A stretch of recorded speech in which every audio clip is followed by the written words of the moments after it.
Hi friends, നമസ്കാരം. Challenger ആപ്പിലെ ഇന്നത്തെ constitution ക്ലാസ്സിലേക്ക് ഏവർക്കും ഹൃദ്യമായ സ്വാഗതം. സുഹൃത്തുക്കളെ, സാധാരണക്കാർ കാലത്തിനനുസരിച്ച് നീങ്ങിക്കൊണ്ടേയിരിക്കുന്നു. എന്നാൽ മഹാന്മാർ അവരുടെ രീതിക്കനുസരിച്ച് കാലത്തെ മാറ്റിമറിക്കുന്നു.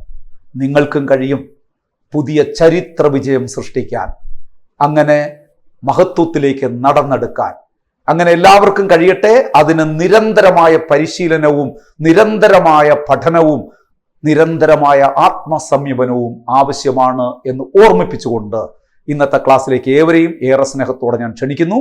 ഇന്ന് നമ്മൾ പ്രധാനമന്ത്രിമാരെ കുറിച്ചാണ് പഠിക്കുന്നത്. ആ ക്ലാസ് തുടരുകയാണ്. കഴിഞ്ഞ ക്ലാസ്സിൽ 2 പ്രധാനമന്ത്രിമാരെ കുറിച്ച് നമ്മൾ ഡിസ്കസ് ചെയ്തു. ഇന്നും അതുപോലെ 2 പ്രധാനപ്പെട്ട പ്രധാനമന്ത്രിമാരെ കുറിച്ച് നമ്മൾ പഠിക്കുന്നു. ഇന്ദിരാഗാന്ധി ആൻഡ് മൊറാർജി ദേശായി. എല്ലാവരും റെഡിയല്ലേ? ഏവർക്കും ഒരിക്കൽ കൂടി സ്നേഹത്തോടെ സ്വാഗതം.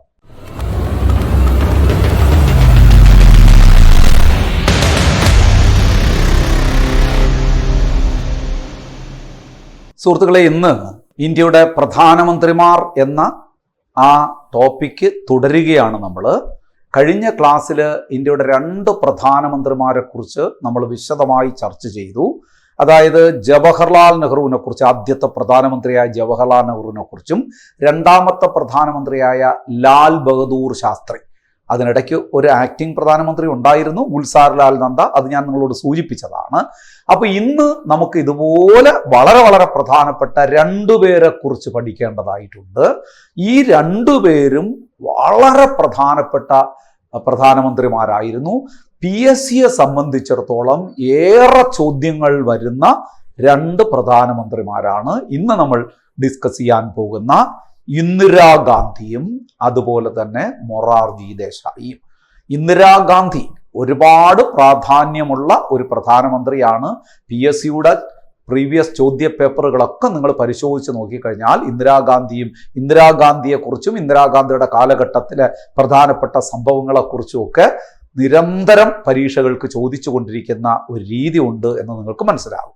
നമുക്ക് ക്ലാസ്സിലേക്ക് കടക്കാം. ഇന്ദിരാഗാന്ധിയുടെ ജനനമെന്ന് പറയുന്നത് 1917 നവംബർ 19 ഇപ്പം പ്രയാഗ് രാജ് എന്നറിയപ്പെടുന്ന പഴയ അലഹബാദ്, ഉത്തർപ്രദേശിലെ അലഹബാദ്, ഇപ്പം അതറിയപ്പെടുന്നത് പ്രയാഗ് രാജ്. 1917 നവംബർ 19 ഇന്ദിരാഗാന്ധി ജനിക്കുന്നത്. അപ്പോഴിവിടെ നിങ്ങൾ ഓർക്കുക, നവംബർ 19 ഇന്ദിരാഗാന്ധിയുടെ ജന്മദിനം. അതിന് വിശേഷിപ്പിക്കുന്നത് ദേശീയോദ്ഗ്രഥന ദിനമെന്നാണ്. നാഷണൽ ഇന്റഗ്രേഷൻ ഡേ, ദേശീയോദ്ഗ്രഥന ദിനം.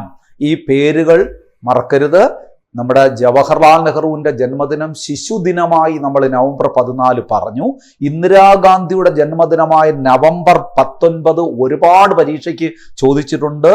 എന്താണ്? നാഷണൽ ഇന്റഗ്രേഷൻ ഡേ, ദേശീയോദ്ഗ്രഥന ദിനമായി നമ്മൾ ആചരിക്കുന്നു. ഇനി ഇന്ദിരാഗാന്ധിയെ കുറിച്ച് പറയുമ്പോൾ ഇന്ത്യയിലെ ആദ്യത്തെ വനിതാ പ്രധാനമന്ത്രിയാണ്. ഇന്ത്യയിലെ ആദ്യത്തെ വനിതാ പ്രധാനമന്ത്രി എന്നല്ല, ഇന്ത്യയിലെ ഏക വനിതാ പ്രധാനമന്ത്രിയാണ്. ആര്? ഇന്ദിരാഗാന്ധി. ഇന്ത്യയുടെ ഉരുക്കു വനിത എന്നറിയപ്പെടുന്നു. Iron lady of India, iron man of India നമുക്കറിയാം, സർദാർ വല്ലഭായ് പട്ടേൽ അല്ലെ. ഇന്ത്യയുടെ ഉരുക്ക് മനുഷ്യൻ എന്നറിയപ്പെടുന്നത് സർദാർ വല്ലഭായ് പട്ടേൽ ആണെങ്കിൽ ഇന്ത്യയുടെ ഉരുക്ക് വനിത എന്നറിയപ്പെടുന്നത് ഇന്ദിരാഗാന്ധിയാണ്. മറക്കാതിരിക്കുക. അതുപോലെ തന്നെ കൂടുതൽ കാലം പ്രധാനമന്ത്രിയായിരുന്ന ലോക വനിതയാണ് ഇന്ദിരാഗാന്ധി. കൂടുതൽ കാലം പ്രധാനമന്ത്രിയായിരുന്ന ഇന്ത്യയിലെ വനിത എന്നല്ല, ഇന്ത്യയിലെ ഏക വനിതയേ ഉള്ളൂ. ലോകത്ത് തന്നെ ഇത്രയും കാലം ദീർഘകാലം പ്രധാനമന്ത്രിയായിരുന്നത് ഇന്ദിരാഗാന്ധി തന്നെയാണ്. അപ്പോൾ ഇന്ത്യയുടെ ഉരുക്ക് വനിതയാണ്. ഏറ്റവും കൂടുതൽ കാലം പ്രധാനമന്ത്രിയായിരുന്ന ലോക വനിത ആരെന്ന് ചോദിച്ചാൽ ഇന്ദിരാഗാന്ധിയാണ്. ഇന്ത്യൻ പ്രധാനമന്ത്രി പദത്തിലെത്തിയ ആദ്യ രാജ്യസഭാ അംഗമാണ് ഇന്ദിരാഗാന്ധി. ഓർക്കണം, ഇന്ത്യൻ പ്രധാനമന്ത്രി പദത്തിലെത്തിയ ആദ്യ രാജ്യസഭാ അംഗം. പ്രീവിയസ് ചോദ്യമാണ്. രാജ്യസഭയിൽ നിന്ന് ഉള്ള ഒരംഗത്തിനും പ്രധാനമന്ത്രിയാകാം എന്ന് നമ്മൾ പലതവണ പറഞ്ഞിട്ടുണ്ട്. ഒരു സഭയിലും അംഗമല്ലെങ്കിലും പ്രധാനമന്ത്രിയായി സത്യപ്രതിജ്ഞ ചെയ്യാമെന്ന് ഞാൻ പറഞ്ഞു. പക്ഷെ 6 മാസം വരെ തുടരാൻ കഴിയുകയുള്ളൂ. 6 മാസം ആകുമ്പോൾ ഏതെങ്കിലും ഒരു സഭയിൽ അംഗമായി മാറിയിരിക്കണം. ഇത് സ്ഥിരമായി ചോദിക്കുന്ന ചോദ്യമാണ്. പാർലമെന്റ് അംഗമല്ലാത്ത ഒരു വ്യക്തി പ്രധാനമന്ത്രിയായി സത്യപ്രതിജ്ഞ ചെയ്ത് അധികാരം ഏറ്റുകഴിഞ്ഞാൽ എത്ര സമയത്തിനുള്ളിൽ പാർലമെന്റിൽ അംഗമായിരിക്കണം? പാർലമെന്റിലെ ഏതെങ്കിലും ഒരു സഭയിൽ അംഗമായിരിക്കണം 6 മാസത്തിനുള്ളിൽ. നോക്കൂ, ഇവിടെ ആദ്യം ലോകസഭയിൽ മത്സരിച്ച് വിജയിച്ചല്ല പ്രധാനമന്ത്രി ആയത്. ആര്? ഇന്ദിരാഗാന്ധി രാജ്യസഭാ അംഗമായി വന്ന് പ്രധാനമന്ത്രി. അപ്പം ഇന്ത്യയിൽ പ്രധാനമന്ത്രി പദത്തിലെത്തിയ ആദ്യ രാജ്യസഭാംഗം. അതിനുശേഷം നിങ്ങൾക്കറിയാം മൻമോഹൻ സിംഗ് ഒക്കെ ലോകസഭയിൽ നിന്നല്ല, ലോകസഭയിൽ തെരഞ്ഞെടുക്കപ്പെട്ടല്ല ഇന്ത്യയുടെ പ്രധാനമന്ത്രിയായി മാറിയത്. അദ്ദേഹം രാജ്യസഭയിൽ 5 തവണ ആസാമിൽ നിന്ന് രാജ്യസഭാ അംഗമായി വന്ന ആളാണ് അദ്ദേഹം. അദ്ദേഹമാണ് ഇന്ത്യയുടെ പ്രധാനമന്ത്രിയായൊക്കെ പ്രവർത്തിച്ചത് നിങ്ങൾക്കറിയാം. പക്ഷെ രാജ്യസഭാ അംഗമായി ഇന്ത്യയുടെ പ്രധാനമന്ത്രിയായ ആദ്യ വ്യക്തി ആരെന്ന് ചോദിച്ചാൽ ഇത് ഇന്ദിരാഗാന്ധിയാണ്. ഇനി നോക്കൂ, ആസൂത്രണ കമ്മീഷന്റെ അധ്യക്ഷയായ ഏക വനിതയാണ്. നമ്മൾ നേരത്തെ കഴിഞ്ഞ ക്ലാസ്സിൽ ജവഹർലാൽ നെഹ്റുവിനെ കുറിച്ച് പഠിച്ചപ്പോൾ നമ്മളൊരു കാര്യം പറഞ്ഞല്ലോ, ആസൂത്രണ കമ്മീഷന്റെ അധ്യക്ഷൻ എപ്പോഴും പ്രധാനമന്ത്രിയല്ലേ. അപ്പൊ ഇന്ദിരാഗാന്ധി പ്രധാനമന്ത്രി ആയിരിക്കുമ്പോൾ ആ സമയത്ത് ആസൂത്രണ കമ്മീഷന്റെ അധ്യക്ഷ ആയി പ്രവർത്തിച്ചത് ആര് തന്നെയാണ്? ഇന്ദിരാഗാന്ധി. അപ്പൊ അത് ആദ്യത്തെ വനിതയല്ലേ, ആസൂത്രണ കമ്മീഷന്റെ അധ്യക്ഷയായ ഏക വനിത. അതുപോലെ തന്നെ കേന്ദ്ര ധനകാര്യമന്ത്രിയായ ആദ്യ വനിതയാണ്. കേന്ദ്ര ധനകാര്യമന്ത്രിയായ ആദ്യ വനിതയും ആരാണ്? ഇന്ദിരാഗാന്ധിയാണ്. കേന്ദ്ര ധനകാര്യമന്ത്രിയായ ഇപ്പോഴത്തെ, അതിനുശേഷം നിങ്ങൾക്കറിയാം നിർമ്മല സീതാരാമനും ധനകാര്യമന്ത്രിയായി പ്രവർത്തിക്കുകയാണ്. 17ാം ലോകസഭയിൽ അവർ തന്നെയാണ് അല്ലെ. അപ്പൊ നോക്കൂ, നമ്മൾ പറയുന്ന കേന്ദ്ര ധനകാര്യമന്ത്രിയായ ആദ്യ വനിത ഇന്ദിരാഗാന്ധിയാണ്. പാർലമെന്റിൽ ബജറ്റ് അവതരിപ്പിച്ച ആദ്യ വനിത. ധനകാര്യമന്ത്രിയാണല്ലോ സാധാരണ ബജറ്റ് അവതരിപ്പിക്കുന്നത്. അപ്പൊ അതിൽ കൂടെ കണക്റ്റഡ് ആയിട്ടുള്ളൊരു ചോദ്യമാണ്. പാർലമെന്റിൽ ബജറ്റ് അവതരിപ്പിച്ച ആദ്യ വനിതയായിരുന്നു ചോദിച്ചാൽ അതും ആര് തന്നെയാണ്? ഇന്ദിരാഗാന്ധിയാണ്. ഞാൻ കഴിഞ്ഞ ക്ലാസ്സിൽ പറഞ്ഞു ചില പ്രധാനമന്ത്രിമാരുടെ സ്ലോഗൻസ്, മുദ്രാവാക്യത്തെ കുറിച്ച് പറഞ്ഞല്ലോ. അപ്പോൾ ഞാൻ പറഞ്ഞു ഇന്ദിരാഗാന്ധിയുടെ ഒരു മുദ്രാവാക്യം ഞാൻ ആദ്യം പറഞ്ഞു, ഗരീബി ഘട്ടാവോ, ഗരീബി ഘട്ടാവോ, ദാരിദ്ര്യം തുടച്ചു നീക്കുക എന്ന മുദ്രാവാക്യം ഉയർത്തിയ പ്രധാനമന്ത്രി ആര്? ഇന്ദിരാഗാന്ധി. മറ്റുള്ളവരുടെ മുദ്രാവാക്യമൊക്കെ ഞാൻ പറഞ്ഞു, ജയ് ജവാൻ ജയ് കിസാൻ ലാൽ ബഹദൂർ ശാസ്ത്രി, ജയ് ജവാൻ ജയ് കിസാൻ ജയ് വിജ്ഞാൻ അടൽ ബിഹാരി വാജ്പേയി, ജയ് ജവാൻ ജയ് കിസാൻ ജയ് വിജ്ഞാൻ ജയ് അനുസന്ധാൻ നരേന്ദ്രമോദി. ഓർമ്മിച്ചോളൂ. അപ്പൊ ഗരീബി ഘട്ടാവോ എന്ന മുദ്രാവാക്യം ഉയർത്തിയ ഇന്ത്യൻ പ്രധാനമന്ത്രി ആരാണ്? അത് ഇന്ദിരാഗാന്ധിയാണ്. അതുപോലെ തന്നെ നിങ്ങൾക്കറിയാം 20 പരിപാടിക്ക് തുടക്കം കുറിച്ച പ്രധാനമന്ത്രി. പഞ്ചവത്സര പദ്ധതി, 5ാം പഞ്ചവത്സര പദ്ധതിയുടെ ഭാഗമായിട്ട് ഇന്ദിരാഗാന്ധി കൊണ്ടുവന്ന വളരെ വളരെ പ്രധാനപ്പെട്ട ഒരു പ്രോഗ്രാമായിരുന്നു 20 പോയിന്റ് പ്രോഗ്രാം. അതായത് 20 പരിപാടി. അപ്പൊ 20 പരിപാടിക്ക് തുടക്കം കുറിച്ച പ്രധാനമന്ത്രി ആര് എന്ന് ചോദിച്ചു കഴിഞ്ഞാൽ അത് ഇന്ദിരാഗാന്ധി തന്നെയാണ്. അത് 20 പരിപാടി ഏത് പഞ്ചവത്സര പദ്ധതിയുടെ ഭാഗമായിരുന്നു എന്ന് ചോദിച്ചു കഴിഞ്ഞാൽ അത് 5ാം പഞ്ചവത്സര പദ്ധതിയുടെ ഭാഗമായിരുന്നു. അതുപോലെ തന്നെ നിങ്ങൾക്കറിയാം ISRO നിലവിൽ വന്നപ്പോ ഇന്ത്യൻ പ്രധാനമന്ത്രി ആരായിരുന്നു? ഇന്ദിരാഗാന്ധി. ISRO 1969 ഓഗസ്റ്റ് 15-ാം തീയതി ISRO നിലവിൽ വന്നപ്പോൾ ഇന്ത്യൻ പ്രധാനമന്ത്രി ആരായിരുന്നു? പരീക്ഷയ്ക്ക് ചോദിച്ചിട്ടുണ്ട്. ഇന്ദിരാഗാന്ധി ആയിരുന്നു. ഇനി സ്വാതന്ത്ര്യ സമര സേനാനികളെ സഹായിക്കാനായി ഇന്ദിരാഗാന്ധി രൂപം കൊടുത്ത ഒരു സംഘടനയുണ്ട്. ആ സംഘടനയുടെ പേരെന്താണ്? വാനരസേന എന്നാണ്. രസകരമായ പേരാണ്. വാനരസേന എന്നൊരു സംഘടന രൂപീകരിച്ചത് ഇന്ദിരാഗാന്ധിയാണ്. എന്തിന്? സ്വാതന്ത്ര്യ സമര സേനാനികളെ സഹായിക്കാനായി ഇന്ദിരാഗാന്ധി രൂപീകരിച്ച ഒരു സംഘടനയുടെ പേരാണ് വാനരസേന. 1969 14 ബാങ്കുകളും 1980 6 ബാങ്കുകളും ദേശസാൽക്കരിച്ച പ്രധാനമന്ത്രി ആര്? ഇന്ദിരാഗാന്ധി. ഇപ്പൊ 2 തവണ ഓർമ്മിച്ചോളൂ. 1969 14 ബാങ്കുകളും 1980 6 ബാങ്കുകളും ദേശസാൽക്കരിച്ച പ്രധാനമന്ത്രി ആര്? അത് ഇന്ദിരാഗാന്ധിയാണ്. ക്ലിയർ ആകുന്നല്ലോ. ഇനി നോക്കൂ, നാട്ടുരാജാക്കന്മാർക്ക് നൽകിയിരുന്ന പ്രിവി പേഴ്സ് സമ്പ്രദായം നിർത്തലാക്കിയ പ്രധാനമന്ത്രി. ഇത് ഒരുപാട് തവണ പരീക്ഷയ്ക്ക് ചോദിച്ചിട്ടുണ്ട്. എന്താണ് ഈ പ്രിവി പേഴ്സ് സമ്പ്രദായം എന്ന് പറഞ്ഞാൽ അറിയാമോ? പ്രിവി പേഴ്സ് സമ്പ്രദായം എന്ന് പറഞ്ഞു കഴിഞ്ഞാൽ, പണ്ട് നമ്മുടെ നാട്ടുരാജ്യങ്ങൾ ഏകീകരിക്കുന്ന സമയത്ത് ചില നാട്ടുരാജാക്കന്മാര് ഇന്ത്യൻ യൂണിയനിലേക്ക് ചേരാൻ വിസമ്മതം പ്രകടിപ്പിച്ചു. അപ്പൊ അവരനുനയിപ്പിക്കാൻ വേണ്ടിയിട്ടും മറ്റുമൊക്കെ അവർക്ക് ചില ആനുകൂല്യങ്ങൾ നൽകാം, അവർക്ക് പണം നൽകാം, പ്രിവി പേഴ്സ് എന്ന് പറയുന്ന ഒരു സമ്മാനം പോലെ അവർക്ക് കുറച്ച് തുക നൽകിക്കൊണ്ടിരിക്കാം എന്നൊക്കെ പറഞ്ഞുകൊണ്ടൊരു വ്യവസ്ഥ ഉണ്ടാക്കി വെച്ചിട്ടാണ് അവരെ ഇതിലൂടെ കൂട്ടിച്ചേർക്കപ്പെട്ടതൊക്കെ, അവർ കൈവശം വെച്ചിരുന്ന പ്രദേശങ്ങളൊക്കെ. പക്ഷെ അതിങ്ങനെ തുടർന്നു കൊണ്ടുവന്നു. പക്ഷെ കുറെ കഴിഞ്ഞ് ഇന്ത്യ ജനാധിപത്യ രാജ്യമൊക്കെ ആയി ഇന്ത്യ മാറി വളരെ സജീവമായിട്ട് ജനാധിപത്യം മുന്നേറിക്കൊണ്ടിരുന്ന ആ സമയത്ത് ഇന്ദിരാഗാന്ധി തീരുമാനിച്ചു ഈ പ്രിവി പേഴ്സ് സമ്പ്രദായം നിർത്തലാക്കണം. അതായത് നാട്ടുരാജാക്കന്മാർക്ക് ചെലവിന് കൊടുക്കുന്ന ഏർപ്പാട് നിർത്തലാക്കണം എന്നുള്ള ഒരു തീരുമാനത്തിൽ പ്രിവി പേഴ്സ് സമ്പ്രദായം നിർത്തലാക്കി ഒരു ഭരണഘടനാ ഭേദഗതിയിലൂടെയാണ്. ആ ഭരണഘടനാ ഭേദഗതി പരീക്ഷയ്ക്ക് ചോദിക്കുന്നതാണ്. പ്രിവി പേഴ്സ് സമ്പ്രദായം നിർത്തലാക്കിയ ഭരണഘടനാ ഭേദഗതി 26ാം ഭരണഘടനാ ഭേദഗതി 1971. 1971 26ാം ഭരണഘടനാ ഭേദഗതിയിലൂടെയാണ് പ്രിവി പേഴ്സ് സമ്പ്രദായം നിർത്തലാക്കിയത്. പ്രിവി പേഴ്സ് സമ്പ്രദായം നിർത്തലാക്കിയ ഇന്ത്യൻ പ്രധാനമന്ത്രി ആര് എന്ന് വെച്ചാൽ ഇന്ദിരാഗാന്ധിയാണ്. അതുപോലെ നിങ്ങൾ ഓർക്കണം, വളരെ വളരെ പ്രധാനപ്പെട്ട, നമ്മൾ ജവഹർലാൽ നെഹ്റുവിന്റെ വിശേഷങ്ങൾ പഠിച്ചപ്പോൾ അവിടെ നമ്മൾ പഞ്ചശീല തത്വങ്ങളുടെ കാര്യം പറഞ്ഞു. അതിനുശേഷം നമ്മുടെ ലാൽ ബഹദൂർ ശാസ്ത്രിയെക്കുറിച്ച് പറഞ്ഞപ്പോൾ അവിടെ ഒരു കരാറിനെ കുറിച്ച് നമ്മൾ പറഞ്ഞല്ലോ, സിംല കരാർ. അവിടെ സിംല കരാറല്ല, അവിടെ നമ്മൾ പറഞ്ഞ താഷ്കന്റ് കരാറിൽ ഒപ്പുവെച്ചു എന്നുള്ള കാര്യമൊക്കെ നമ്മൾ പറഞ്ഞു ഓർക്കുന്നുണ്ടോ? അതുപോലെ ഇവിടെ സിംല കരാർ ഒപ്പുവെച്ച ഇന്ത്യൻ പ്രധാനമന്ത്രി ആര്? അത് ഇന്ദിരാഗാന്ധിയാണ്. പഞ്ചശീല തത്വങ്ങൾ ഒപ്പുവെച്ചത് ഇന്ത്യൻ പ്രധാനമന്ത്രി ജവഹർലാൽ നെഹ്റു. താഷ്കന്റ് കരാർ ഒപ്പുവെച്ച ഇന്ത്യൻ പ്രധാനമന്ത്രി ലാൽ ബഹദൂർ ശാസ്ത്രി. സിംല കരാർ ഒപ്പുവെച്ച ഇന്ത്യൻ പ്രധാനമന്ത്രി ആരാണ്? ഇന്ദിരാഗാന്ധി. എന്നാണ് സിംല കരാർ? 1972 ജൂലൈ മാസം 2-ാം തീയതിയാണ്. 1972 ജൂലൈ മാസം 2-ാം തീയതി ഇന്ദിരാഗാന്ധിയും പാകിസ്ഥാനിലെ സുൽഫിക്കർ അലി ഫൂട്ടോ നിങ്ങൾ കേട്ടിട്ടുണ്ട്. അപ്പോൾ പാകിസ്ഥാനിലെ ഫൂട്ടോയും ഇന്ദിരാഗാന്ധിയും തമ്മിൽ 1972 ഒപ്പുവെച്ച ഒരു കരാറിന്റെ ജൂലൈ 2-ന് 1972 ജൂലൈ 2-ന് ഒപ്പുവെച്ച കരാറാണ് എന്താണ് ഷിംല കരാർ എന്ന് പറയുന്നത്.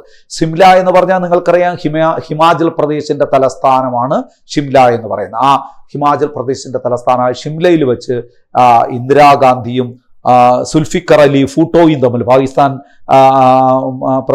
പ്രധാനമന്ത്രിയായിരുന്ന സുൽഫിക്കർ അലി ഫൂട്ടോയും തമ്മിൽ, പാകിസ്ഥാൻ പ്രസിഡന്റായിരുന്ന സുൽഫിക്കർ അലി ഫൂട്ടോയും ഇന്ത്യൻ പ്രധാനമന്ത്രിയായ ഇന്ദിരാഗാന്ധിയും തമ്മിൽ ഒപ്പുവെച്ചതാണ് ഒരു കരാറിനെയാണ് നമ്മൾ എന്ത് വിളിക്കുന്നത്? ഷിംല കരാർ എന്ന് പറയുന്നത്. അതായത് 1972-ലാണ്. 1971 ഇരു രാജ്യങ്ങളും തമ്മിൽ നടന്ന യുദ്ധ തടവുകാരായിരുന്ന പാകിസ്ഥാൻ സൈനികരെ ഈ കരാർ വഴി നമ്മൾ മോചിപ്പിച്ചു. ബംഗ്ലാദേശിന്റെ സ്വാതന്ത്ര്യത്തിലേക്ക് ഈ കരാർ വഴിതെളിച്ചു. ഇന്ത്യയും പാകിസ്ഥാനും ഇടയിൽ നിയന്ത്രണ രേഖ ഇരു രാജ്യങ്ങളും അംഗീകരിച്ചു. അങ്ങനെ നമ്മളൊരു ഷിംല കരാർ ഒപ്പുവെച്ചു. ആരൊക്കെ തമ്മിൽ? ഇന്ദിരാഗാന്ധിയും സുൽഫിക്കർ അലി ഫൂട്ടോയും തമ്മിൽ 1972 ജൂലൈ മാസം 2-ാം തീയതി. ഇനി അതുപോലെ ഇന്ദിരാഗാന്ധിയെക്കുറിച്ച് പഠിക്കുമ്പോൾ ഏറ്റവും പ്രധാനപ്പെട്ടത് ഒരു ചോദ്യമുണ്ട്. 42ാം ഭേദഗതി നിയമം പാസ്സാക്കുമ്പോൾ ഇന്ത്യൻ പ്രധാനമന്ത്രി ആരായിരുന്നു? ഇന്ദിരാഗാന്ധി. 1976-ലാണ് 42ാം ഭേദഗതി നിയമം പാസ്സാക്കുന്നത്. അടിയന്തരാവസ്ഥ സമയത്താണ്. അന്ന് ഇന്ത്യയുടെ പ്രധാനമന്ത്രി ആരായിരുന്നു? ഇന്ദിരാഗാന്ധി ആയിരുന്നു. അത് വളരെ വളരെ ഇമ്പാക്റ്റ് ഉണ്ടാക്കിയ ഒരു ഭേദഗതിയാണ്. നിങ്ങൾ ആ ഭേദഗതിയൊക്കെ വിശദമായി പഠിച്ചിട്ടുണ്ട്. ഒരുപാട് കാര്യങ്ങൾ, അതായത് ശരിക്കും പറഞ്ഞു കഴിഞ്ഞാൽ ഒരുപാട് ഏകാധിപത്യപരമായിട്ടുള്ള കാര്യങ്ങൾ ഇന്ത്യയിൽ നടപ്പിലാക്കപ്പെട്ട ഒരു ഭേദഗതിയാണ്. നമ്മൾ രാഷ്ട്രപതിയുടെ അധികാരങ്ങളെ നിയന്ത്രിച്ചു, കോടതികളുടെ ജുഡീഷ്യൽ റിവ്യൂ പവറിനെ നിയന്ത്രിച്ചു, അതുപോലെ തന്നെ ലോകസഭയുടെയും സംസ്ഥാന നിയമസഭകളുടെയും കാലാവധി 5 നിന്നും 6 വർഷമായി ഉയർത്തി. ഇങ്ങനെയുള്ള ഒരുപാട് കാര്യങ്ങൾ ചെയ്തുകൊണ്ട് 42ാം ഭേദഗതി നിയമം നിങ്ങൾക്ക് ഓർമ്മ ഉണ്ട്, നമ്മൾ ആ ഭേദഗതിയിൽ പഠിച്ചതാ. അപ്പൊ അതൊന്ന് ഓർമ്മിച്ചോളുക. ആ 42ാം ഭേദഗതി സമയം പാസ്സാക്കുമ്പോൾ ഇന്ത്യയുടെ പ്രധാനമന്ത്രി ഇന്ദിരാഗാന്ധിയാണ്. ഇനി നോക്കൂ, ആര്യഭട്ട വിക്ഷേപിച്ചപ്പോൾ ഇന്ത്യയുടെ പ്രധാനമന്ത്രി ആര്? ഈ ആര്യഭട്ട എന്ന് പറഞ്ഞാൽ എന്താണ്? ഇന്ത്യയുടെ ആദ്യത്തെ കൃത്രിമോപഗ്രഹം അല്ലെ, first artificial satellite of India. 1975 April 19 Aryabhata വിക്ഷേപിക്കപ്പെട്ടത്. നോക്കൂ, 1975 ഏപ്രിൽ 19 ആര്യഭട്ട വിക്ഷേപിക്കപ്പെട്ടത്. നോക്കൂ, അത് ഈ ഒരു സെന്റൻസ് ഒരുമിച്ച് കിടക്കുകയാണ്, നിങ്ങൾ അടുത്ത പോയിന്റ് ആയിട്ട് വായിക്കണം. അറസ്റ്റ് ചെയ്യപ്പെട്ട ആദ്യ പ്രധാനമന്ത്രി ഇന്ദിരാഗാന്ധിയാണ്. മറ്റത് ആര്യഭട്ട വിക്ഷേപിച്ചപ്പോൾ ഇന്ത്യയുടെ പ്രധാനമന്ത്രി, അതിൻ്റെ ഡേറ്റ് ആണ് ഇവിടെ കൊടുത്തിരിക്കുന്നത്, 1975 ഏപ്രിൽ 19. ആര്യഭട്ട എവിടെ കൊണ്ടുപോയാണ് വിക്ഷേപിച്ചത്? അന്ന് നമ്മുടെ വിക്ഷേപണ കേന്ദ്രമൊന്നും ഇന്ത്യക്കില്ല. ശ്രീഹരിക്കോട്ട എന്നൊക്കെ അറിയപ്പെടുന്ന, പിന്നീട് അത് സതീഷ് ധവാൻ സ്പേസ് സെന്റർ എന്നൊക്കെ നമ്മൾ വിശേഷിപ്പിക്കപ്പെടുന്ന നമ്മുടെ വിക്ഷേപണ കേന്ദ്രമൊന്നും അന്നില്ലായിരുന്നു. അതുകൊണ്ട് റഷ്യയിൽ കൊണ്ടുപോയാണ് ആദ്യത്തെ കൃത്രിമോപഗ്രഹമായ ആര്യഭട്ട നമ്മൾ വിക്ഷേപിച്ചത്. അതൊക്കെ നിങ്ങൾക്ക് അറിയാവുന്ന കാര്യമാണ്, കൊച്ചു ക്ലാസ്സിലൊക്കെ നിങ്ങൾ പഠിച്ചിട്ടുണ്ട്. അങ്ങനെയാണെങ്കിൽ ഞാൻ ഇടയ്ക്കൊരു ചോദ്യം ചോദിക്കട്ടെ, ഇന്ത്യൻ മണ്ണിൽ നിന്ന് വിക്ഷേപിക്കപ്പെട്ട ഇന്ത്യയുടെ ആദ്യത്തെ കൃത്രിമോപഗ്രഹം ഏത്? അത് രോഹിണിയാണ്. ഇന്ത്യൻ മണ്ണിൽ നിന്ന് വിക്ഷേപിക്കപ്പെട്ട ഇന്ത്യയുടെ ആദ്യത്തെ കൃത്രിമോപഗ്രഹം രോഹിണിയാണ്. എന്നാൽ ഇന്ത്യയുടെ ആദ്യത്തെ കൃത്രിമോപഗ്രഹം എന്ന് വെച്ചാൽ എന്താണ്? അത് ആര്യഭട്ടയാണ്. ഇനി അറസ്റ്റ് ചെയ്യപ്പെട്ട ആദ്യ പ്രധാനമന്ത്രി നോക്കൂ, അറസ്റ്റ് ചെയ്യപ്പെട്ട ഇന്ത്യയിലെ ആദ്യത്തെ പ്രധാനമന്ത്രി ഇന്ദിരാഗാന്ധിയാണ്. ഇന്ത്യയിൽ ആദ്യത്തെ ദേശീയ ആഭ്യന്തര അടിയന്തരാവസ്ഥ പ്രഖ്യാപിച്ചപ്പോൾ പ്രധാനമന്ത്രി ആരായിരുന്നു? ഈ ചോദ്യം വളരെ പ്രധാനപ്പെട്ടതാണ്. 1975 ഇന്ത്യയിൽ ആദ്യമായിട്ട് ഒരു ദേശീയ ആഭ്യന്തര അടിയന്തരാവസ്ഥ, നാഷണൽ ഇന്റേണൽ എമർജൻസി. നോക്കൂ, നാഷണൽ എമർജൻസി, ദേശീയ അടിയന്തരാവസ്ഥ എന്ന് പറയുന്നത് തന്നെ 2 തരത്തിലുണ്ട്, നിങ്ങൾ പഠിച്ചിട്ടുള്ളതാണ്. ദേശീയ ബാഹ്യ അടിയന്തരാവസ്ഥയും ദേശീയ ആഭ്യന്തര അടിയന്തരാവസ്ഥയും. യുദ്ധം, വൈദേശിക ആക്രമണം എന്നീ കാരണങ്ങളാൽ പ്രഖ്യാപിക്കപ്പെടുന്ന അടിയന്തരാവസ്ഥയാണ് ദേശീയ ബാഹ്യ അടിയന്തരാവസ്ഥയെങ്കിൽ, സായുധ കലാപം അല്ലെങ്കിൽ രാജ്യത്തിനകത്തുള്ള അസ്വസ്ഥത, സായുധ കലാപം കാരണം പ്രഖ്യാപിക്കുന്ന അടിയന്തരാവസ്ഥയാണ് നമ്മൾ പറയുന്ന ദേശീയ ആഭ്യന്തര അടിയന്തരാവസ്ഥ. ഇന്ത്യയിൽ അങ്ങനെ ഒരു പ്രാവശ്യം ദേശീയ ആഭ്യന്തര അടിയന്തരാവസ്ഥ പ്രഖ്യാപിച്ചിട്ടുണ്ട്. 1975 ഇന്ദിരാഗാന്ധി ആയിരുന്നു ആ സമയത്ത് പ്രധാനമന്ത്രി. ഇനി കോടതി അലക്ഷ്യം നേരിടേണ്ടി വന്ന ആദ്യ പ്രധാനമന്ത്രി, ഇന്ദിരാഗാന്ധിയാണ്. പൊതു തെരഞ്ഞെടുപ്പിൽ പരാജയപ്പെട്ട ആദ്യ പ്രധാനമന്ത്രിയും ഇന്ദിരാഗാന്ധിയാണ്. പൊതു തെരഞ്ഞെടുപ്പിൽ പരാജയപ്പെട്ട ആദ്യ പ്രധാനമന്ത്രി, ഇന്ത്യൻ പ്രധാനമന്ത്രി. അടിയന്തരാവസ്ഥയൊക്കെ പിൻവലിച്ചതിന് ശേഷം 1977 നടന്ന പൊതു തെരഞ്ഞെടുപ്പിൽ ഇന്ദിരാഗാന്ധി ഉൾപ്പെടെ ഇന്ത്യൻ നാഷണൽ കോൺഗ്രസിന്റെ പ്രമുഖ നേതാക്കളെല്ലാം പരാജയപ്പെട്ടു പോയൊരു തെരഞ്ഞെടുപ്പായിരുന്നു അത്. ഇന്ദിരാഗാന്ധി, അത് ഇന്ത്യയുടെ ചരിത്രത്തിൽ ആദ്യമായിട്ടാണ് ഒരു പ്രധാനമന്ത്രി പൊതു തെരഞ്ഞെടുപ്പിൽ പരാജയപ്പെടുന്നത്. അവരെ പരാജയപ്പെടുത്തിയത് ആരെന്ന് ചോദിച്ചാൽ രാജ്നാരായണനാണ്. റായ്ബറേലി, യുപിയിലെ റായ്ബറേലിയിൽ രാജ്നാരായണനോട് മത്സരിച്ചാണ് ഇന്ദിരാഗാന്ധി പരാജയപ്പെടുന്നത്. ഇനി നിങ്ങൾ വളരെ പ്രധാനപ്പെട്ട ഒരു പോയിന്റ് കൂടി ഇന്ദിരാഗാന്ധിയുമായി ബന്ധപ്പെട്ട് ഓർക്കേണ്ടതായിട്ടുണ്ട്. ഈ സൈലന്റ് വാലി ദേശീയോദ്യാനം ആയി പ്രഖ്യാപിച്ച പ്രധാനമന്ത്രി ആര്? സൈലന്റ് വാലിയെ ദേശീയോദ്യാനമായി പ്രഖ്യാപിച്ച പ്രധാനമന്ത്രി ഇന്ദിരാഗാന്ധിയാണ്. 1984 സൈലന്റ് വാലിയെ ദേശീയോദ്യാനമായി പ്രഖ്യാപിച്ചത്. സൈലന്റ് വാലി എന്നൊക്കെ പറയുമ്പോൾ നിങ്ങൾക്കറിയാം, പാലക്കാട് മണ്ണാക്കാട് താലൂക്കിലാണ്. അവിടുത്തെ വനങ്ങൾ ഒരു പ്രത്യേക പേരിലൊക്കെ അറിയപ്പെടുന്നല്ലോ, സൈരന്ത്രി വനം എന്നൊക്കെ അറിയപ്പെടുന്ന വളരെ പ്രശാന്ത സുന്ദരമായ ഒരു ഉദ്യാനമായി മാറിയിരിക്കുന്നു ഏത്? Silent Valley. അപ്പൊ ആ സൈലന്റ് വാലിയെ ശരിക്കും പറഞ്ഞു കഴിഞ്ഞാൽ ദേശീയോദ്യാനമായി പ്രഖ്യാപിച്ച പ്രധാനമന്ത്രി ആരെന്ന് ചോദിച്ചു കഴിഞ്ഞാൽ ഇന്ദിരാഗാന്ധി 1984. ഇനി കുറച്ച് അങ്ങോട്ട് ചെല്ലുമ്പോൾ ഒരു ചോദ്യം വരും, സൈലന്റ് വാലി ദേശീയോദ്യാനം, സൈലന്റ് വാലി നാഷണൽ പാർക്ക് അല്ലെങ്കിൽ ദേശീയോദ്യാനം ഉദ്ഘാടനം ചെയ്ത പ്രധാനമന്ത്രി ആരെന്ന് ചോദിച്ചാൽ അത് 85 ഇന്ദിരാഗാന്ധിയുടെ മകൻ തന്നെയാണ്, രാജീവ് ഗാന്ധിയാണ്. അപ്പൊ സൈലന്റ് വാലിയെ ദേശീയോദ്യാനമായി പ്രഖ്യാപിച്ച പ്രധാനമന്ത്രി ഇന്ദിരാഗാന്ധി, സൈലന്റ് വാലി ദേശീയോദ്യാനം ഉദ്ഘാടനം ചെയ്ത പ്രധാനമന്ത്രി രാജീവ് ഗാന്ധിയാണ്. ഓർമ്മിച്ചോളുക. ഇനി ഇന്ദിരാഗാന്ധിയെ കുറിച്ച് പറയുമ്പോൾ വളരെ വിഷമത്തോടുകൂടി നമ്മൾ ഓർക്കുന്ന ഒരു ദിനമുണ്ട്. 1984 ഒക്ടോബർ മാസം 31-ാം തീയതി. എന്താണ് ആ ദിവസത്തിൻ്റെ പ്രത്യേകത എന്ന് പറഞ്ഞു കഴിഞ്ഞാൽ, ഇന്ദിരാഗാന്ധി കൊല്ലപ്പെട്ട ദിവസമാണ്. അതിലേക്ക് വഴിതെളിച്ച പ്രധാനപ്പെട്ട 1-2 കാര്യങ്ങൾ നിങ്ങൾ ഓർക്കണം. അപ്പോൾ അവിടെ അത് ഓർക്കുമ്പം, ഇന്ദിരാഗാന്ധിയുടെ മരണം ഓർക്കുമ്പോൾ ആദ്യം ഓർക്കേണ്ടത് ഓപ്പറേഷൻ ബ്ലൂ സ്റ്റാർ എന്ന സൈനിക നടപടിക്ക് അനുമതി നൽകിയ ഇന്ത്യൻ പ്രധാനമന്ത്രി ആര്? ഓപ്പറേഷൻ ബ്ലൂ സ്റ്റാർ എന്ന ഒരു സൈനിക നടപടിക്ക് ഉത്തരവ് പുറപ്പെടുവിച്ച ഇന്ത്യൻ പ്രധാനമന്ത്രി ആര് എന്ന് ചോദിച്ചാൽ അത് ഇന്ദിരാഗാന്ധിയാണ്. എന്താണ് ഈ ഓപ്പറേഷൻ ബ്ലൂ സ്റ്റാർ? നിങ്ങൾക്കറിയാം, ഭിന്ദ്രൻവാല എന്ന് പറയുന്ന ഒരു സിഖ് ഭീകരന്റെ നേതൃത്വത്തില് ഒരു തീവ്രവാദി സംഘം പഞ്ചാബിലെ സുവർണ ക്ഷേത്രം താവളമാക്കിക്കൊണ്ട് രാജ്യത്തെ വെട്ടിമുറിക്കുവാനുള്ള വലിയ തീവ്രമായ ശ്രമം നടത്തിക്കൊണ്ടിരുന്ന ഒരു സമയത്ത് അതിനെ അടിച്ചമർത്തുവാൻ ധൈര്യം കാണിച്ച ഒരു പ്രധാനമന്ത്രി എന്ന് വേണമെങ്കിൽ നമുക്ക് വരെ പറയാം. കാരണം ക്ഷേത്രങ്ങൾ, ദേവാലയങ്ങളിലൊക്കെ കയറി അങ്ങനെ ആക്രമിക്കാൻ പറ്റില്ലല്ലോ. അതറിഞ്ഞുകൊണ്ട് തന്നെയാണ് ആ ഒരു ആനുകൂല്യം മുതലാക്കാം എന്ന ഉദ്ദേശത്തോടുകൂടി ഭിന്ദ്രൻവാലയുടെ നേതൃത്വത്തിൽ സുവർണ ക്ഷേത്രം കേന്ദ്രീകരിച്ചുകൊണ്ട് തീവ്രവാദ പ്രവർത്തനങ്ങൾ ശക്തിപ്പെടുത്തിയപ്പോൾ ആ ദേവാലയമാണെങ്കിൽ പോലും അതിനകത്ത് കയറി ഒരു സൈനിക നടപടിയിലൂടെ അവരെ അമർച്ച ചെയ്യാൻ ധൈര്യം കാണിച്ച പ്രധാനമന്ത്രിയാണ് ഇന്ദിരാഗാന്ധി എന്ന് ഓർക്കുക. 1984 ജൂൺ 5, 6 തീയതികളിലാണ് ആ സേന ഈ സുവർണ ക്ഷേത്രത്തിൽ കടന്നു കയറുകയും ആക്രമണം നടത്തുകയും ഒക്കെ ചെയ്തത്. അത് വലിയൊരു സംഭവമായി മാറി. വലിയ വില കൊടുക്കേണ്ടി വന്നു.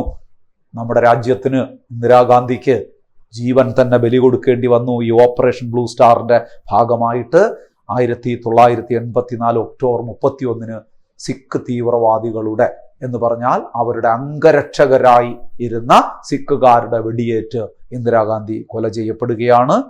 ഇന്ദിരാഗാന്ധി കൊല ചെയ്യപ്പെട്ട ദിവസം ഒക്ടോബർ 31 ഒക്ടോബർ 31 നമ്മൾ വിശേഷിപ്പിക്കപ്പെടുന്നത് ഏത് ദേശീയ ദിനമായിട്ടാണെന്നറിയോ? ദേശീയ പുനരർപ്പണ ദിനം, നാഷണൽ റീഡെഡിക്കേഷൻ ഡേ.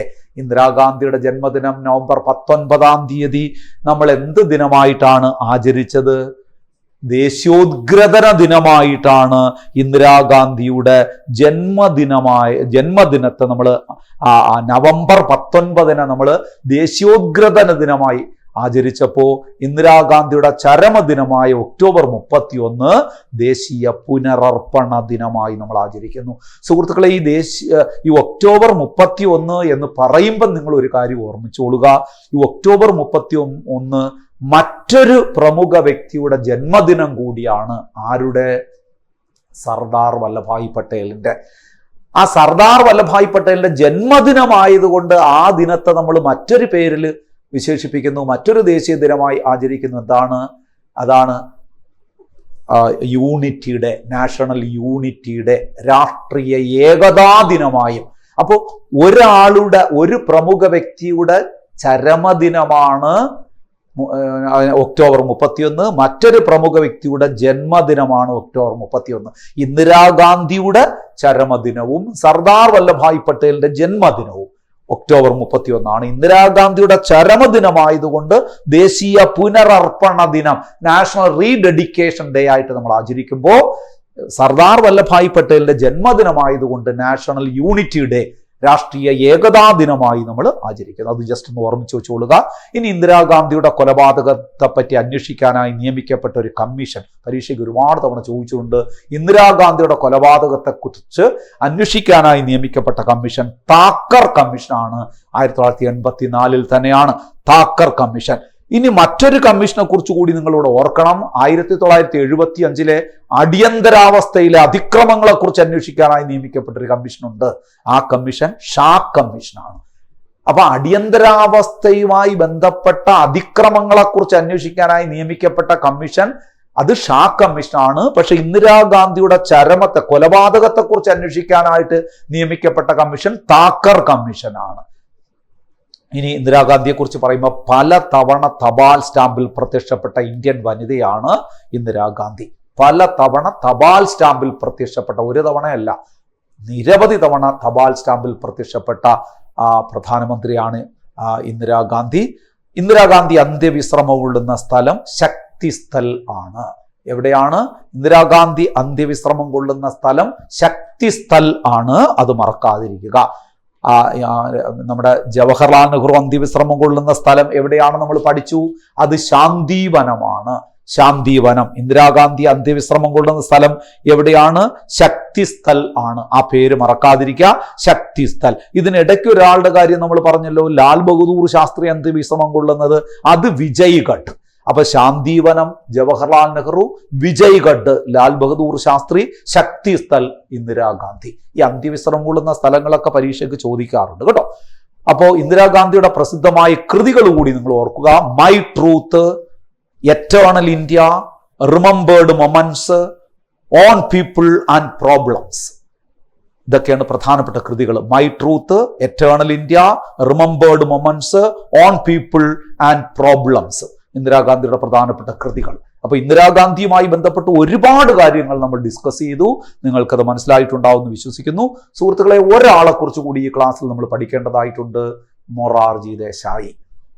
വളരെ പ്രധാനപ്പെട്ട ഒരു പ്രധാനമന്ത്രി തന്നെയാണ്. 1896 ഫെബ്രുവരി 29 ഗുജറാത്തിലാണ് ജനനം. 1896 ഫെബ്രുവരി 29 ഗുജറാത്തിലാണ് ജനനം.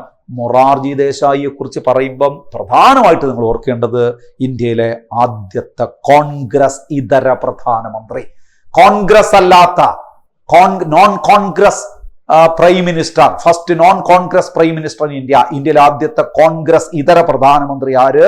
അത് മൊറാർജി ദേശായി ആണ്. ഉപപ്രധാനമന്ത്രിയായ ശേഷം പ്രധാനമന്ത്രിയായ ആദ്യ വ്യക്തിയും ആരാണ്?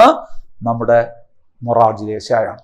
ഉപപ്രധാനമന്ത്രിയായ ശേഷം പ്രധാനമന്ത്രിയായ ആദ്യ വ്യക്തി, ഉപപ്രധാനമന്ത്രിയായ ശേഷം പ്രധാനമന്ത്രിയായ രണ്ടാമത്തെ വ്യക്തി ആരെന്ന് ചോദിച്ചാൽ അത് ചരൺ സിംഗ് ആണ്. അദ്ദേഹത്തിന്റെ, നമ്മുടെ മൊറാർജി ദേശായിയുടെ കീഴിൽ ഉപപ്രധാനമന്ത്രിയായിരുന്ന ആളാണ് ആര്? നമ്മുടെ ചരൺ സിംഗ്. അപ്പോൾ ഉപപ്രധാനമന്ത്രിയായ ശേഷം പ്രധാനമന്ത്രിയായ ആദ്യ വ്യക്തി ആരെന്ന് വെച്ചാൽ മൊറാർജി ദേശായി. അതുപോലെ ഓർക്കുക, രാജിവെച്ച ആദ്യത്തെ ഉപപ്രധാനമന്ത്രിയും ആദ്യത്തെ പ്രധാനമന്ത്രിയും മൊറാർജി ദേശായി തന്നെയാണ്. രാജിവെച്ച ആദ്യത്തെ ഉപപ്രധാനമന്ത്രി ആരെന്നോ രാജിവെച്ച ആദ്യത്തെ പ്രധാനമന്ത്രി ആരെന്ന് ചോദിച്ചാൽ അത് മൊറാർജി ദേശായി തന്നെയാണ്. ഇനി നോക്കൂ, ഏറ്റവും കൗതുകരമായ രസകരമായ ഒരു പോയിന്റ് ഉണ്ട്. 4 വർഷത്തിലൊരിക്കൽ ജന്മദിനം ആഘോഷിച്ചിരുന്ന പ്രധാനമന്ത്രി. അതൊന്ന് ആലോചിച്ചു കൂടെ. 4 വർഷത്തിലൊരിക്കലാണ് ഇദ്ദേഹത്തിന്റെ ജന്മദിനം വരുന്നത്. എന്തുകൊണ്ടെന്നറിയാമോ? ജനിച്ചതെന്ന് ഫെബ്രുവരി 29 ഫെബ്രുവരി 29. 4 വർഷം കൂടുമ്പോഴല്ലേ ഫെബ്രുവരി 29 വരുള്ളൂ. അതിവർഷം വരുമ്പോഴല്ലേ ഫെബ്രുവരി 29 വരുള്ളൂ. അപ്പം 4 വർഷം കൂടുമ്പോഴാണ് ഇദ്ദേഹത്തിന്റെ ജന്മദിനം വരുന്നത്. അത് ജസ്റ്റ് ഒന്ന് ഓർത്ത് വെച്ചുകൊള്ളുക, ഫെബ്രുവരി 29. ഇനി ഇന്ത്യയിലെ ഏറ്റവും പ്രായം കൂടിയ പ്രധാനമന്ത്രി ആര് എന്ന് ചോദിച്ചു കഴിഞ്ഞാൽ അത് മൊറാർജി ദേശായി. പ്രായം കൂടിയ പ്രധാനമന്ത്രി ആരായിരുന്നു? മൊറാർജി ദേശായി. അപ്പം പ്രായം കുറഞ്ഞ പ്രധാനമന്ത്രിയോ? 40ാമത്തെ വയസ്സിൽ ഒരാൾ പ്രധാനമന്ത്രിയായി ആര്? രാജീവ് ഗാന്ധി. പ്രായം കുറഞ്ഞ, യങ്ങസ്റ്റ് പ്രൈം മിനിസ്റ്റർ. ഇത് എൽഡസ്റ്റ് അല്ലെ, ഏറ്റവും പ്രായം കൂടിയ പ്രധാനമന്ത്രി. ഏറ്റവും കൂടുതൽ കാലം ധനമന്ത്രിയായിരുന്ന വ്യക്തി ആരാണ്? ഏറ്റവും കൂടുതൽ കാലം ഇന്ത്യയിലെ ഫിനാൻസ് മിനിസ്റ്റർ ആയിരുന്ന വ്യക്തി ആരാണ് എന്ന് ചോദിച്ചാൽ അത് മൊറാർജി ദേശായി തന്നെയാണ്. ഏറ്റവും കൂടുതൽ കാലം ഇന്ത്യയുടെ ധനമന്ത്രിയായിരുന്ന വ്യക്തി ആരെന്ന് ചോദിച്ചാൽ ആരാണ്? മൊറാർജി ദേശായി. എത്ര തവണ? 10 തവണയാണ് ഇന്ത്യയുടെ ധനമന്ത്രിയായി ഇരുന്നത്. എന്ന് പറഞ്ഞാൽ തുടർച്ചയായിട്ട് 10 തവണയാണ് ഇദ്ദേഹം അവതരിപ്പിച്ചത്? ബജറ്റ് അവതരിപ്പിച്ചത്. ഏറ്റവും കൂടുതൽ തവണ ബജറ്റ് അവതരിപ്പിച്ച ഇന്ത്യയുടെ ധനമന്ത്രി ആര്? ഇന്ത്യയിൽ ഏറ്റവും കൂടുതൽ തവണ ബജറ്റ് അവതരിപ്പിച്ചത് ആര്? അത് ആര് തന്നെയാണ്? മൊറാർജി ദേശായി ആണ്. ഏറ്റവും കൂടുതൽ തവണ ബജറ്റ് അവതരിപ്പിച്ചത് ആര് എന്ന് ചോദിച്ചു കഴിഞ്ഞാൽ ഇന്ത്യയിലെ ബജറ്റ് അവതരിപ്പിച്ചത് മൊറാർജി ദേശായി ആണ്. എത്ര തവണയാണ് ബജറ്റ് അവതരിപ്പിച്ചത്? 10 തവണ. എന്നാൽ തുടർച്ചയായി കൂടുതൽ തവണ ബജറ്റ് അവതരിപ്പിച്ചത് നോക്കൂ, തുടർച്ചയായി തുടർച്ചയായി കൂടുതൽ തവണ ബജറ്റ് അവതരിപ്പിച്ചത് മൊറാർജി ദേശായി 10 തവണ. എന്നാൽ തുടർച്ചയായി കൂടുതൽ തവണ ബജറ്റ് അവതരിപ്പിച്ച വ്യക്തി ആരെന്ന് ചോദിച്ചാൽ അത് CD ദേശ്മുഖാണ്. 7 തവണ. അത് തുടർച്ചയായി 10 തവണ മൊറാർജി ബജറ്റ് അവതരിപ്പിച്ചു എങ്കിലും അത് എന്താണ്, പല തവണയാണ്, തുടർച്ചയായിട്ടല്ല. പക്ഷെ എണ്ണമെടുക്കുമ്പോൾ 10 തവണ അദ്ദേഹം ബജറ്റ് അവതരിപ്പിച്ചിട്ടുണ്ട്. അത് ഒന്ന് ഓർത്തോളുക. CD ദേശ്മുഖ് ആണെങ്കിൽ 7 തവണ തുടർച്ചയായി ബജറ്റ് അവതരിപ്പിച്ചത്. അതാണ് തുടർച്ചയായി കൂടുതൽ തവണ ബജറ്റ് അവതരിപ്പിച്ചത്. ഇനി നോക്കൂ, ജന്മദിനത്തിൽ ബജറ്റ് അവതരിപ്പിച്ച ധനമന്ത്രി ആര്? മൊറാർജി ദേശായി. മുമ്പ് അങ്ങനെയായിരുന്നു.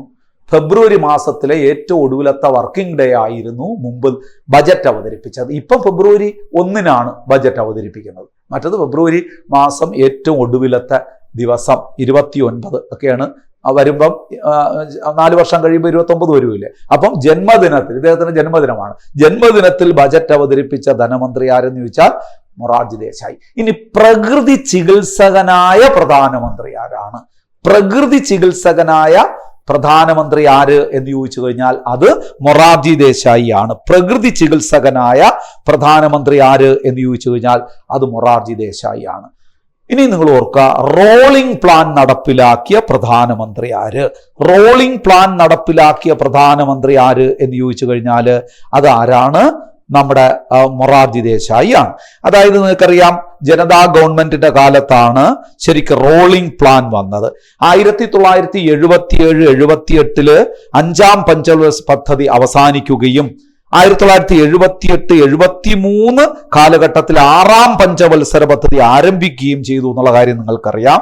ഇതിനെയാണ് ശരിക്കും റോളിംഗ് പ്ലാൻ എന്ന് പറയുന്നത്. ശരിക്ക് നമ്മൾ 6ാം പഞ്ചവത്സര പദ്ധതിയാണ് ശരിക്ക് റോളിംഗ് പ്ലാൻ എന്ന് പറയുന്നത്. എല്ലാ വർഷവും പദ്ധതിയുടെ പ്രകടനം വിലയിരുത്തുന്ന ഒരു രീതിയാണ്. ഓരോ 5 വർഷം കൂടുമ്പോഴല്ല. നമ്മൾ പഞ്ചവത്സര പദ്ധതി ഓരോ 5 വർഷം കൂടുമ്പോഴല്ലേ അവസാനിക്കുന്നത്. എന്നാൽ ഈ 6ാം പഞ്ചവത്സര പദ്ധതിയുടെ കാലത്ത് എന്ത് നടപ്പിലാക്കി? ഓരോ വർഷവും പദ്ധതിയുടെ പ്രകടനം വിലയിരുത്തുന്ന ഒരു സംവിധാനം കൊണ്ടുവന്നു. അതിനെയാണ് റോളിംഗ് പ്ലാൻ എന്ന് പറയുന്നത്. അപ്പൊ ഇന്ത്യയിൽ റോളിംഗ് പ്ലാൻ നടപ്പിലാക്കിയ പ്രധാനമന്ത്രി ആരെന്ന് ചോദിച്ചാൽ മൊറാർജി ദേശായി ആണ്. ഇനി നോക്കൂ, ഏറ്റവും പ്രധാനപ്പെട്ട ഒരു ചോദ്യമുണ്ട്, ഒരുപാട് തവണ പരീക്ഷയ്ക്ക് ചോദിക്കുക, അടുത്ത കാലത്തും ചോദിച്ചാണ്, മൗലികാവകാശങ്ങളിൽ നിന്ന് സ്വത്തവകാശത്തെ ഒഴിവാക്കിയപ്പോൾ ഇന്ത്യൻ പ്രധാനമന്ത്രി ആരായിരുന്നു? മൗലികാവകാശങ്ങളിൽ നിന്ന് സ്വത്തവകാശത്തെ ഒഴിവാക്കിയപ്പോൾ ഇന്ത്യൻ പ്രധാനമന്ത്രി മൊറാർജി ദേശായി തന്നെയായിരുന്നു. രാഷ്ട്രപതി നീലം സഞ്ജീവ റെഡ്ഡിയുമായിരുന്നു. മറന്നു പോകരുത് കേട്ടോ. ഇനി പാർലമെന്റിന് പുറത്തു വെച്ച് സത്യപ്രതിജ്ഞ ചെയ്ത പ്രധാനമന്ത്രി, ആദ്യ പ്രധാനമന്ത്രി, പാർലമെന്റിന് പുറത്തു വെച്ച് സത്യപ്രതിജ്ഞ ചെയ്ത ആദ്യ പ്രധാനമന്ത്രി മൊറാർജി ദേശായി ആണ്. എവിടെ വെച്ച്? രാജ്ഘട്ടിൽ വെച്ചാണ്.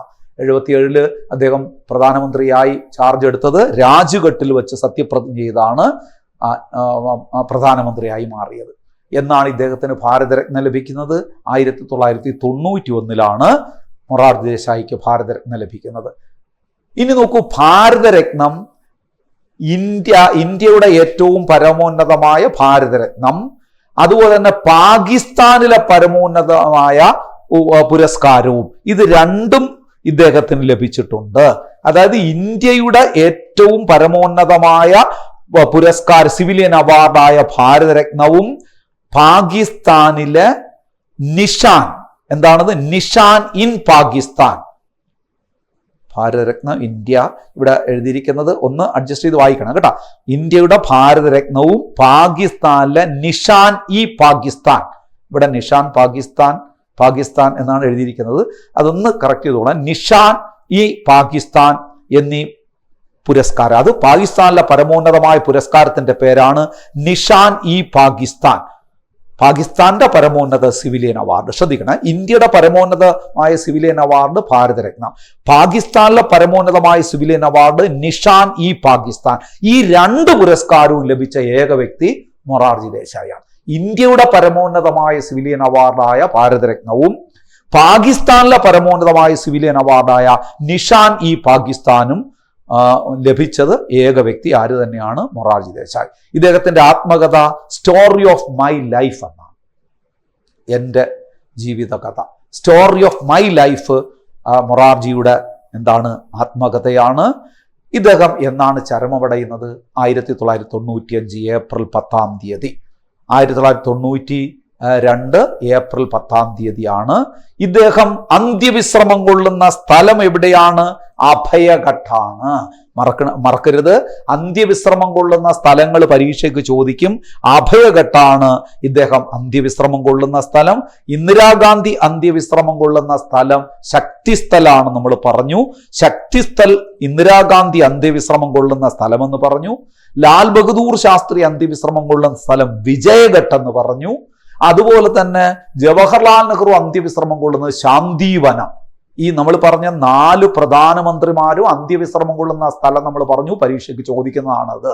ശാന്തിവനം ജവഹർലാൽ നെഹ്റു, വിജയ്ഘട്ട് ലാൽ ബഹദൂർ ശാസ്ത്രി, ശക്തിസ്ഥൽ ഇന്ദിരാഗാന്ധി, അഭയഘട്ട് മൊറാർജി ദേശായി ആണ്. സുഹൃത്തുക്കളെ, അപ്പോൾ ഈ നമ്മൾ ഒരു 4 പ്രധാനമന്ത്രിമാരെ കുറിച്ച് 2 ക്ലാസ്സുകളിലായിട്ട് വളരെ വിപുലമായി ചർച്ച ചെയ്തു. തീർച്ചയായിട്ടും ഈ പോയിന്റുകളൊക്കെ പരീക്ഷയ്ക്ക് ആവർത്തിക്കപ്പെടുന്ന ചോദ്യങ്ങളാണ്, നിങ്ങൾ വ്യക്തമായി മനസ്സിലാക്കുക. ഇനി അങ്ങോട്ട് ചെല്ലുമ്പം ചില പ്രധാനമന്ത്രിമാർ, ഒരു 3-4-5 പ്രധാനമന്ത്രിമാരെയൊക്കെ ഒരുമിച്ച് നമുക്ക് പഠിക്കാം. കാരണം അത്ര പ്രാധാന്യമേ ഉള്ളൂ ചിലരുടെയൊക്കെ. ചിലതൊക്കെ ഇച്ചിരി വിശദമായി തന്നെ പഠിക്കേണ്ടതായിട്ടുണ്ട്. സുഹൃത്തുക്കളെ, അപ്പോൾ ഇന്നത്തെ ഈ ക്ലാസ് കണ്ടുകൊണ്ടിരുന്ന നിങ്ങൾക്ക് എല്ലാവർക്കും വലിയ വിജയം ഉണ്ടാകാൻ പ്രാർത്ഥിക്കുന്നു. നന്നായി പഠിച്ചു മുന്നേറുക. ഇനി 1-2-3 ക്ലാസ്സുകൾ കൊണ്ട് ഈ പ്രധാനമന്ത്രിമാരുടെ ഈ ക്ലാസ് അവസാനിക്കുന്നതാണ്. അപ്പോൾ എല്ലാവർക്കും വലിയ വിജയം ഉണ്ടാകട്ടെ എന്ന പ്രാർത്ഥനയോടുകൂടി ഇന്നത്തെ ക്ലാസ്സിലൂടെ വൈൻഡപ്പ് ചെയ്യുന്നു. Thank you so much. Good bye.